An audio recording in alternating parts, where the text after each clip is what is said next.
ibidda jahannamirraan dhufnee hin jiruu jedha.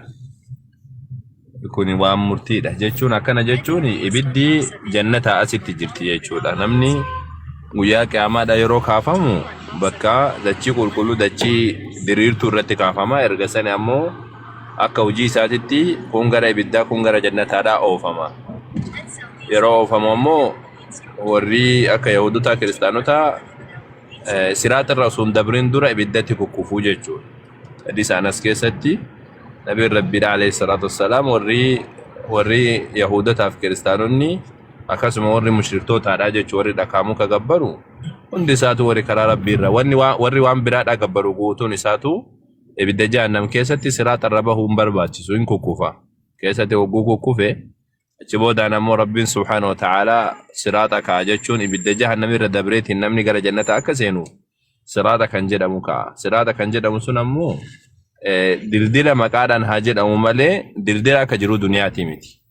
Waan jiru akhiraa keessatti Rabbiin godhuu fi waan amma godhamu walitti hin fakkeessuuni hin taatu. Maaliif jennaan suni waan guyyaa qiyaamaa ta'u malee waan ammaati miti. Okay? Ibiddi jahannamillee ibidda asiidhaan fakkaattu, jannanillee jannata asii hin fakkaattu. Dildili sunillee dildila asiidhaa hin fakkaatu. Waan sanii wal qabatee Abu Sa'iid al-Khudrii wagguu dubbatanii maal jedhanii dildilli suni wanna irra seeyfii qara qabdu irra nama muraa jedhan osoo namni irra ejjete amma sammuu rifeensa caala qal'ataa jedhan san ammoo Abu Sa'iid al-Khudriitu jedhanii nabi rabbiiti miti alayhi salaatu wassalaam. Alaa kulli haalin isa kana wal qabateeti dildili sun akkana jira akkas jiraan sun haa hafuutiyyuu akkaataa sanirra bahanii nabi rabbiidha alayhi salaatu wassalaam himanii jiran.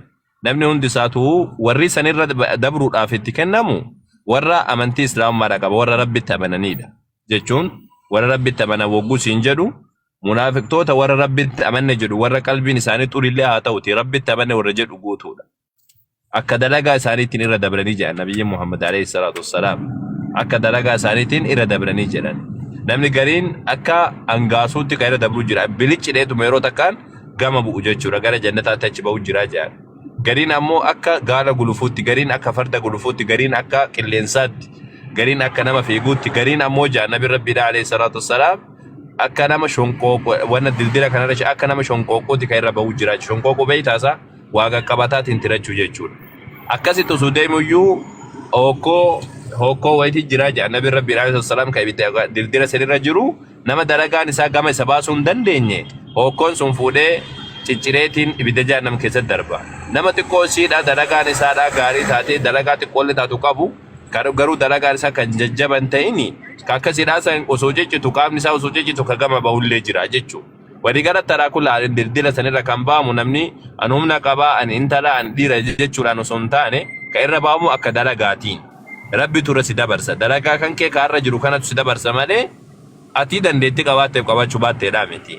Dildilli sun dildila ati ufii kan keetii irra deemtee tuman akkana miila irra deemtee baatu sun taane dildila dalagaa kan keetiin Rabbiin subhaanahu wa ta'ala karaa isaatiin ibidda jahannam irra si dabarsu jechuudha.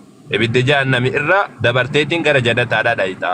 Ibidda jahannam irra dabartee gara jannataadhaa dhaqxa jechuudha. Gama sayyoo baate ammoo achi boodan jisri kan jedhamu jira bakka namni hundi isaatu waa wal miidhe harka walirraa baatuun jechuudha. Qisaasa bakka jechuun namni duraan jiru duniyaa irratti wal miidhe rabbitti amanuudhaan maletti namni miidhaa walirraa dalage bakka sanitti harka walirraa baafataa erga qulqullaa'een booda namni gara jannataadhaa adeemaa jechuudha. Rabbiin subhaanahu wa ta'ala warra siraatarra najaadhaan bahu Rabbiin waa taasisu akkasii yaa mimmi.